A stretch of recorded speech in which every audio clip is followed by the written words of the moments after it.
안녕하세요. 뉴스와 사람들입니다. 공천관리위원장 연석회의에 참석한 정청래 대표는 다음과 같이 발언했습니다. 저는 이번 지방선거 승리에 모든 것을 걸겠다고 수차례 약속을 드렸습니다. 저부터 모든 기득권을 내려놓고 오직 정해진 절차에 따라 경선이 치러지도록 혼신의 힘을 다하겠습니다. 당원 당규상 보장된 당대표의 전략공천을 저는 행사하지 않으려 합니다. 중앙당은 매의 눈으로 경선 전 과정을 감시할 것이며 불법이 포착되면 지위 고하를 막론하고 신속히 엄단하겠습니다. 자, 이러니 정청래를 당해낼 수가 없다 이거지요. 오직 당원을 위한 헌신과 희생, 옳다고 믿는 것에 대한 뚝심을 당권을 노리는 세력들의 꼼수가 어떻게 이길 수 있겠습니까? 검찰개혁권도 마찬가지지요. 중앙일보의 검찰개혁안 그거 초안이야. 정청래 돌변, 총리실 경악했다는 기사는 그동안 김민석과 정청래가 충돌이 있어왔음을 추정해 볼 수 있습니다. 그런데 최근 국무총리 산하 검찰개혁 추진단이 검찰의 보안수사권을 유지시키려는 의도의 여론전과 지연전을 펼치는 가운데 김성태의 결정적 녹취가 공개되었습니다. 이에 대해 이재명 대통령은 정의 실현을 하라고 국민이 맡긴 수사 기소권으로 누군가를 죽이고 빼앗고 감금하기 위해 하는 증거 조작, 사건 조작은 일반 범죄자가 저지르는 강도나 납치 살인보다 더 나쁜 짓입니다. 박은정 의원도 다음과 같이 밝혔습니다. 대북송금 사건 조작, 친윤 정치검찰을 반드시 단죄해야 합니다. 오늘로서 전말이 드러난 쌍방울 대북송금 조작 위법 수사기소 사건의 예에서 보듯 기소권과 결합된 수사권은 언제든지 폭주할 수 있습니다. 향후 수사 개시권이 없어지면 검찰은 보안수사권이라는 이름으로 그렇게 할 것이라는 점 또한 자명합니다. 간판만 바꿔달아 기회를 엿보다가 반등을 꾀하겠다는 정치검찰 집단의 검은 속내가 이번에도 드러났습니다. 공소청법 정부안에 따르면 그래서 개혁 이후에도 서울지방공소청에 수사 인력을 그대로 남겨두고 도로 검찰 창리되겠다는 것 아닙니까? 역사상 다시는 대북송금 조작 위법 수사가 자행되지 않도록 하는 것만이 국민을 위한 길이고 민주주의를 지키는 것입니다. 이런 검찰에게 보안수사권이 가당키나 하겠습니까? 자, 이러한 서사를 지켜보는 당원들과 지지자들이니 정청래에 대한 압도적인 지지가 있는 것이고 또한 지지자들의 매서운 감시가 표면에 드러난 것이 KTV 이매진 영상 논란인 것인데 청와대가 이것을 한방에 정리하듯 출국 행사 사진 중 악수 장면으로는 유일하게 이재명 대통령과 정청래 대표의 사진을 홈페이지에 올립니다. 메시지겠지요. KTV 이매진의 다음 출국 영상을 지켜보겠습니다. 자, 그런데 빵 터지게도 이재명 대통령이 귀국하는 영상에 김민석 국무총리가 등장하는데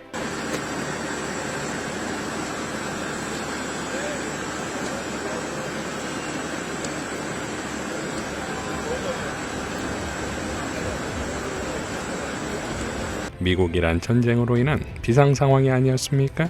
아니면 긴급한 보고를 위해 갔을까요? 몇 시간 후면 임시 국무회의가 열리니 굳이 현장 보고가 필요한가 싶습니다. 어찌되었든 정청래 대표의 악수 논란이 있었던 상황에서 총리가 하필 이런 상황에 굳이 등장해 폴더 인사를 한다? 희한합니다. 윤석열 내란수계의 항소심이 서울고법 형사 12부에 배당되었습니다. 예상대로 조이대의 마지막 발악이 보이는 이유는 장용진 언론인의 글을 보면 알 수 있습니다. 윤석열 내란 사건이 고법 12부에 배당됐다. 사법농단 판사에게 무죄 판결한 판사, 고발사주 윤석열 불기소를 적법하다 판결한 판사가 있는 곳이다. 또 장난질이다. 추미애 법사위원장도 다음과 같이 밝혔습니다. 기생충 송강호가 아들아 너는 계획이 다 있구나. 이제 내란 극복 시민이 한탄한다. 조희대여 원래부터 계획이 다 있었구나.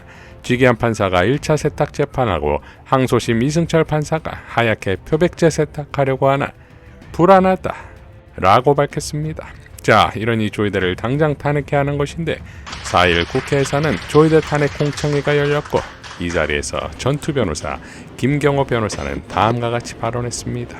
대법원에 올라가면 전원합의체로 가든지 아니면 배당으로 가든지 둘 중에 하나입니다. 그런데 법원조직법 7조에 따르면 소부의 배당이 먼저입니다. 먼저입니다. 그래서 소부에 간 다음에 소부에서 판단할 수 없다. 또는 법령을 개정해야겠다. 이 법리를 바꿔야겠다. 그러면 전원합의체로 회부하는 겁니다. 그러면 전원합의체로 회부해놓고 소부로 배당했습니다. 그 주심이 바로 박영재입니다. 그런데 역시나 이것은 들러리, 변풍이었습니다. 2시간 후에 다시 전원합의체로 다시 재회부합니다. 이 부분이 바로 대법원 스스로가 전원합의체 사건은 소부로 다시 심리하는 것은 위헌이다. 불명의 사법지원실장은 그때 기록을 3월 31일 날 바로 재판연구관들한테 보냈다고 그랬습니다. 여기서 중요한 게 뭐냐면 전원합의체로 회부가 되면 모든 대법관들한테 기록이 가야 됩니다. 그런데 대법관들한테 기록이 갔다는 그 복사 증거가 없습니다. 문서 대장이 없습니다. 그러면 그때 당시 형사에는 파일로, 물론 적법하지 않았습니다. 그때 당시에 간이하게 파일로 간 게 있느냐, 송수신 기록도 없고 로그 기록도 없습니다. 다시 말해서 전원합의체라고 해놓고 각 대법관들한테는 기록이 안 갔습니다. 그러니까 그 대법관 소속 전담 재판연구관들한테도 안 간 겁니다. 그래놓고 기록은 갔습니다. 어디로 갔느냐? 조희대 대법원장의 직속 재판연구관들에게만 갔다라고 합리적 의심이 가는 겁니다. 다시 말해서 헌법 27조 1항에 따라 헌법과 법률이 정한 법관이 재판해야 되는데 그 법관들은 기록을 아예 못 받고 그 내부에 있는 그 법관들이 아닌 재판연구관들이 지금 재판했다는 겁니다. 공정한 재판을 받을 권리를 침해받았다는 겁니다. 필리핀이 완벽하게 잼며들었습니다. 한국전쟁 참전용사를 만난 이재명 대통령은 Welcome, sir. To meet you, sir. 정말 만나뵙게 돼서 진심으로 감사합니다. How are you? 우리는 아주 좋습니다. 우리 선생님께서 건강하시기 바랍니다. Palakas po tayo po, sir. Ako po ay nasa mabuting kalagayan po. Matatay ko ay dito in Korea. 언젠가는 저도 다시 한국을 방문하게 되었습니다. 한번 오십시오. 정말 만나뵙게 돼서 진심으로 감사합니다. 한번 오세요. 그래서 우리 본부장 한번 오십시오.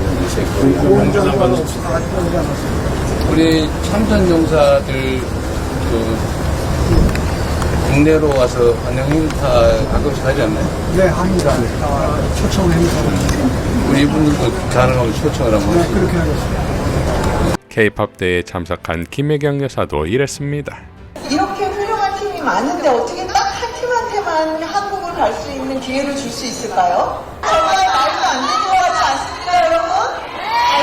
I don't think this makes sense. It's like only one team. 원장님 어디 계시죠? 원장님. This is the director of the 우리 Korean 훌륭한 친구들 모두를 한국에 갈 수 있는 기회를 주시면 어떨까요?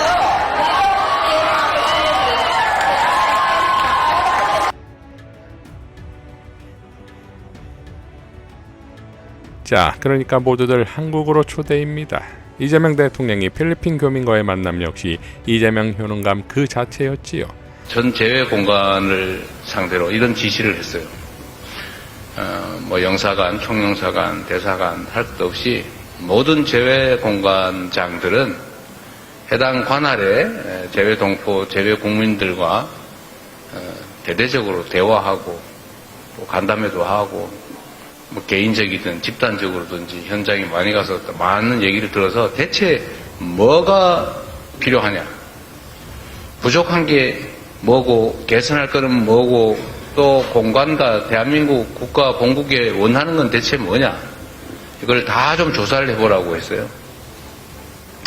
우리 이상화 대사도 열심히 하셨죠? 하셨겠지? 예.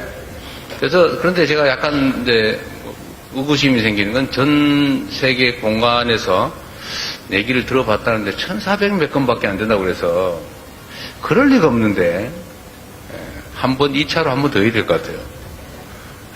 그러나 꼭 이런 지시가 아니더라도 제외 공간들은 이제 우리 동포와 제외 국민들께서 뭘 원하시는지 일상적으로 좀 파악도 하고 또 필요한 지원 활동도 하고 아는 분은 알 텐데 그 무슨 박땡열이라고 있죠.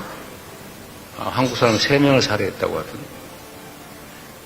근데 이 사람이 교도소 안에서 지금도 대한민국으로 마약을 수출하고 있다고 해요. 그래서 제가 어제 그 얘기를 했죠. 이 사람이 교도소 안에서 뭐 애인도 불러가 논다 그러고 텔레그램 이런 거 가지고 계속 마약 수출도 하고 있는데 우리 대한민국에서 이 사람을 좀 수사를 해서 처벌을 해야 되겠다. 그러니까 이 사람이 징역 60년을 받고 수감 중이라고 합니다. 지금 필리핀에서. 그래서 그 사람을 좀 임시로 좀 한국에 보내달라고 임시 인도를 해달라고 요청해서 뭐 빠른 시간 내에 적극적으로 검토해서 시행해 보겠다고 얘기는 하셨어요.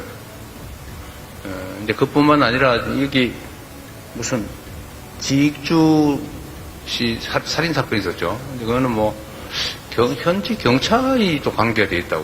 근데 뭐 도망갔다고 하는 소문도 있고 그래서 이것도 좀 빨리 잡아달라. 대한민국 국민들이 관심이 매우 높다.